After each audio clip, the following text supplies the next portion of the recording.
What's up, everybody? It's your favorite Autobot who wasn't built for speed's favorite nerd, and today we are looking at the Magic Square Trailblazer, or as we know him, Trailbreaker. This is on loan to me from the good folks at Titan One. The link is in the description. They're good people, trusted e-tailer, as it were, and I recommend you giving them a shot. And they've been really good to me. So they sent me this, and they sent me the blaster. I'm going to get both done and back in the mail to the good folks over there. And in order to do that, we got to look at accessories.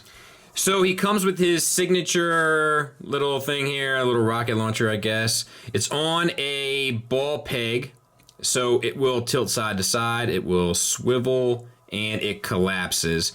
Decent sculpt, no paint. And as you might have guessed, this will peg in behind his head into this hole here using this peg. Be mindful because it is a long stem, and you do put a significant amount of pressure on it in order to kind of get it stuck in, as it were, but then you have the finished sort of look up here. Once again, using the same port, you can have it plugged in vehicle mode. And I believe in terms of doing the transformation, I didn't have it in there, but you could probably leave both in while you transform it if that's important to you. Not necessarily important to me, and we won't be doing it, but he comes with this unit. This has a tab that can fold down or up. Once again, no paint, but it is diverse in terms of how you can use it. This will peg into his shoulder using the tab that you use to swivel down, and now you can hinge it up and down on his shoulder. Using that same port, you can have it plugged in vehicle mode. And then he comes with this, which is actually a pretty smart way to do this, and I'll show you how it's done momentarily, but we'll talk about it real quick. Once again, simple sculpt, no paint. But if you fold the hand back, you can simply have him hold this peg and push it in, and then you have his weapon right where it should be on his forearm. All right, now let's talk about the figure. I've removed the accessories so that we can kind of move more freely. So the head, we have some light blue paint on the visor and some gray paint on the face, and the head appears to be simply on a, swivel. So this has become an issue with Magic Square. I think this is the second time I've noticed it, and I want to make sure to point it out. Stuff is not staying stuck in. So as I've manipulated the figure, now I'm not going to be able to read it, but the head will have a tendency to kind of slide down into that cavity. Also, the chest components have a tendency to want to come apart on me. Like, it just doesn't stay stuck in the way that you would like. I noticed this before in a previous product. One time is a mistake. 2 times starts to become a habit, I think. So something to be mindful of. But you do get the swivel. That works fine. The sculpt is great. The sculpt throughout is great, honestly. Now for the shoulders, we have a hinge here, and then they swivel.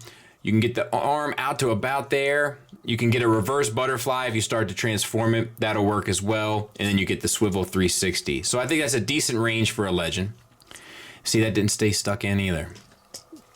And it might be this like softer plastic that they're using. We've talked about that before.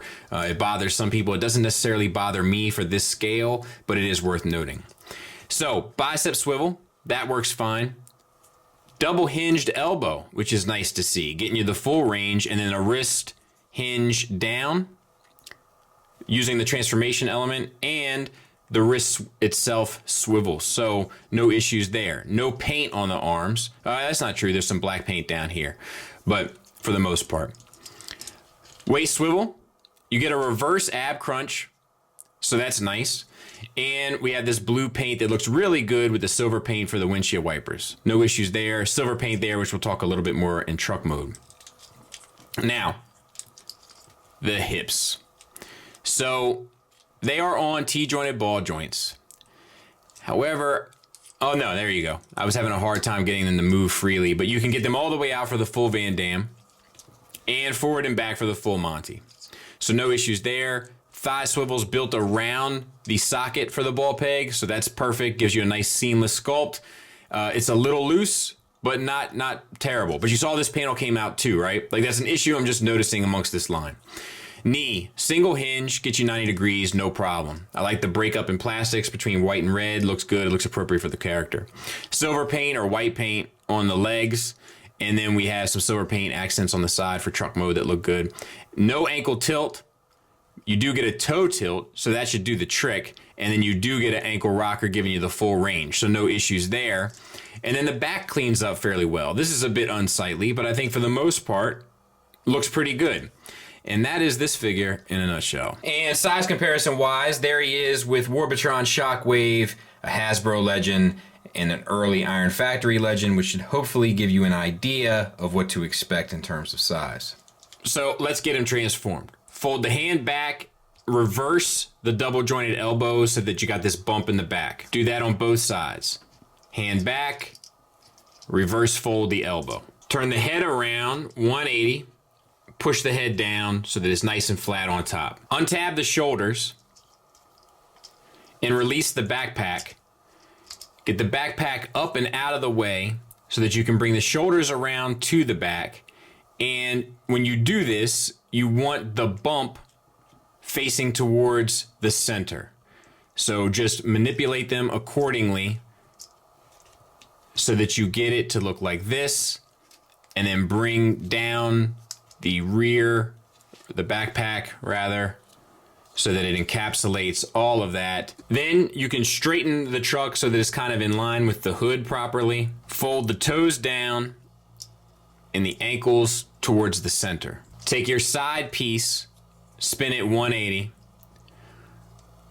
Take this front flap and open it up,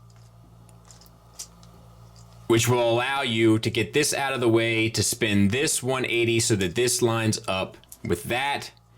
Bring this flap all the way to the inside, bring this back together, bring this around and plug it into there. That makes the side of the vehicle. We'll show that again. Take this flap out and around. It's super loose, by the way.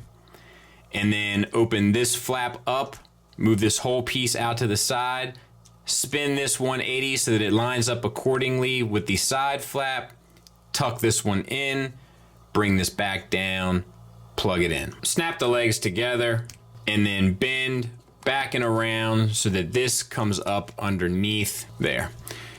And then tab it all together, close it up nice and taut like a tiger. And I'll get him cleaned up and we'll take a look at him. And there it is in vehicle mode, and I think it works really well in vehicle mode. Honestly, I think it looks great. Rolls like a champ. Plenty of paint details come through with the blue and silver, the silver down there, the stripes on the side that are sculpted and painted, which is nice. I think it does the job fairly well. Of course, I'll have to show them next to Tiger Tracks, but this is maybe more effective than robot mode, which is a bit of a bummer, but it is a nice looking vehicle mode, and I think it does the job. So let's talk about the negatives. Unfortunately, this is probably my least favorite of the Magic Square stuff I have looked at thus far. Only because it kind of personifies the issues that I have had with them that have been minor in the past. And they're still minor, to be fair. It just seems like there's more of them and they're more abundant and more noticeable. That is to say, the softer material's not staying stuck in, which is a problem. It's a problem for transforming the figure. It's a problem for enjoying the action figure element of the figure. I could gig them on not a lot of paint. However, Trailbreaker's a character that, like, no matter how much paint you really throw at him, it never really seems to do the justice because of the gray, white, and black character design. And there is paint on this guy, so let's not do that. The only other thing that I take issue with is that one back piece of the backpack kind of forming flat can be a little irritating to deal with. But that's a small complaint compared to my big one, which is stuff not staying stuck in. However, this is still a recommend from me, albeit a soft one, because the stuff that it does do well, it does really well. The sculpt is beautiful. The articulation works fairly well across the board. Comes with plenty of accessories. And overall, in terms of what more could you want from a Legend, I mean, it's enjoyable, it's fun, it's a little frustrating with stuff not staying tabbed in, but I think it's easily overlooked for an enjoyable experience and a pretty solid sculpt. I would just like to see them nail down some of those tolerances. Some of this stuff is just too loose, and some of the tabs and such just aren't long enough to kind of keep everything where you want it when you want it there. So thanks again to Titan One for letting me take a look at it, and thank you for watching. Thanks for listening. Until next time, take care.